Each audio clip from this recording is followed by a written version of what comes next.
I'd now like to call upon the Vice Chancellor, Darjeeling Hills University, Professor Dr. Prem Poddar.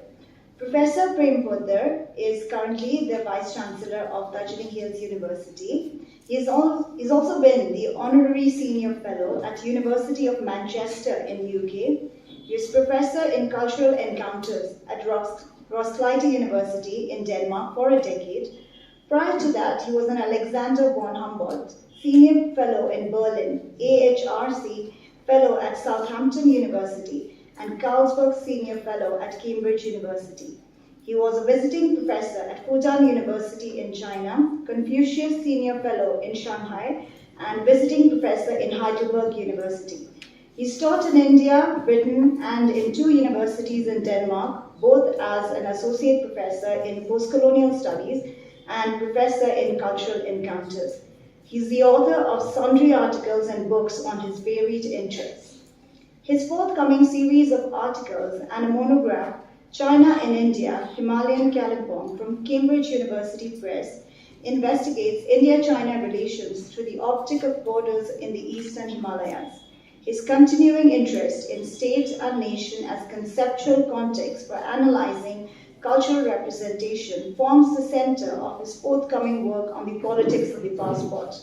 Please welcome Sir.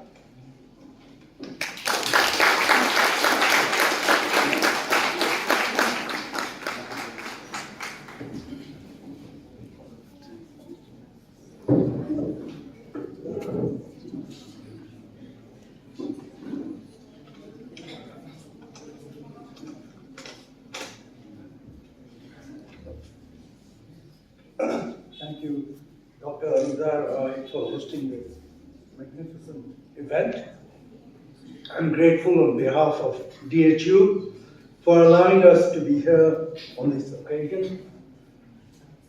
धेरै धन्यवाद Southfield College. Everyone gathered here has had a role to play in this event, I'm quite sure. I just want to say a few things today. It's wonderful to have Tanka, Professor Subba here, a friend of 3 decades, whom I first saw in my mother's home in Kalimpong, when he came to sort out some statistical computations for his PhD thesis on caste, class, and agrarian structure in the hills of Darjeeling. I was a mere schoolboy then. The rest, as they say, is history. And we have followed each other on our intellectual journeys quite closely, our respective intellectual journeys, that is. In fact, I'm currently working on a novel to be called Phasidewa More, or less. This is a place in Leninpur. Some of you will know where it is, on the outskirts of North Bengal University, where we lived in a flat for 2 years while I completed my master's thesis, and Tanka went on to exert his influence and fashion his robust career as an anthropologist and as a Himalayan studies person. I'm not going to mention the title of his books, nor am I going to list any of his journal articles, nor am I going to narrate his scholarly and administrative contributions to the society at large, to the scholarly community.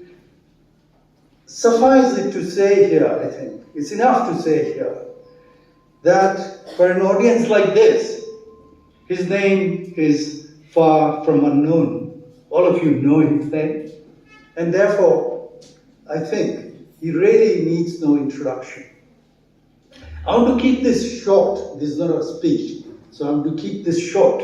The occasion today is to address the challenge of giving birth to a Hills University.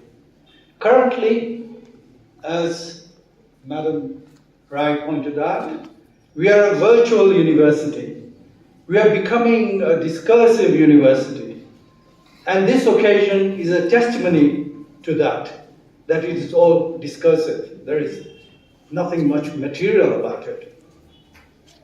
If I'm allowed, I want DHU to be an ecological university to network profoundly to the society at large. The university is clearly interconnected with a number of ecosystems. These ecosystems are knowledge, social institutions, the economy, culture, and the natural environment. So I have a very large idea of the ecological. It's not just physical environment. And Ronald Bennett, in his book, What is an Ecological University, argues to say a lot about these ecosystems and how they're related to the ecology. These ecosystems of the university, we must recognize, are also fragile. They're not robust, they are fragile. The university's big task then also becomes how do we engage with each one of these systems. A higher education institution then has to necessarily aim to make the world a better place by recognizing its interconnectedness with the outside world and using its resources to create a more sustainable future. I've been developing my vision ever since I dislocated from London. This I've begun to do in my short newsletters published on a website for some time, and I will continue to do so until my term comes to an end, whenever that is. Since the ongoing education at DHU has been online so far, and a shift towards offline instruction is not really imminent, I wrote a confidential letter to the West Bengal government last month suggesting that the Presidency University campus in Darjeeling be lent to us for 3 years while the construction is completed in Jogighat, Mangpu. The letter, for some reason, it was a confidential letter, but for some reason was leaked to the press. And all of you gathered here and beyond already know about my proposal. It's not a secret anymore. The joke is that we do feel a bit like the proverbial Dhobi ko kukur, no garko, no jogi garko. That's the kind of the truth. The ITI building in Mangpu has been leased to us, but without adequate facilities there, without staff quarters, without student hostels. It is almost impossible to begin to run a university on these premises. I have tried to think of doing that, but the teachers who teach online, both from the colleges in the hills and from the university, tell me or ask me about where they're going to live. Who's going to ferry them to Mangpu and back? We don't have those resources. It's not possible. It's a good question to ask. When is offline instruction going to begin? But that is not a question I can easily answer. This is just the lack of physical infrastructure that I'm referring to. Sanction of academic posts, administrative posts, non-teaching positions would also have to go along with that.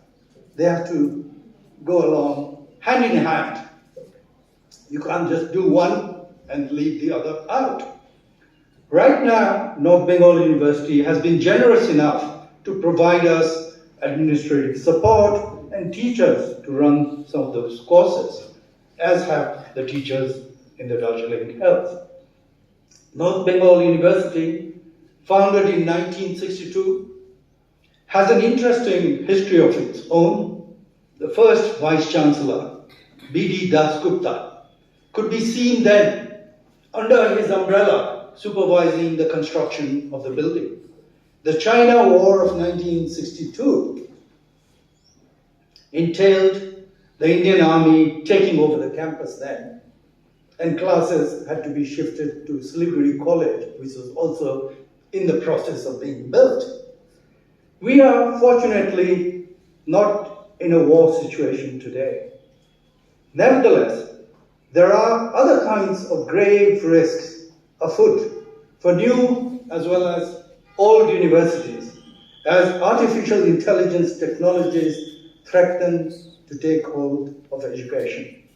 The use of Chat GPT, some of you might be familiar with that platform, an artificial intelligence language model by students has led to serious concerns. These include the lack of personalized learning, diminished critical thinking and research skills, absence of human interaction and empathy, ethical concerns and biases, and technical limitations. These all factors demand our attention, even now, not in the future. The neural network revolution that we are now experiencing started about 10 years ago. Research by pioneers like Geoffrey Hinton, who resigned from Google just very recently, and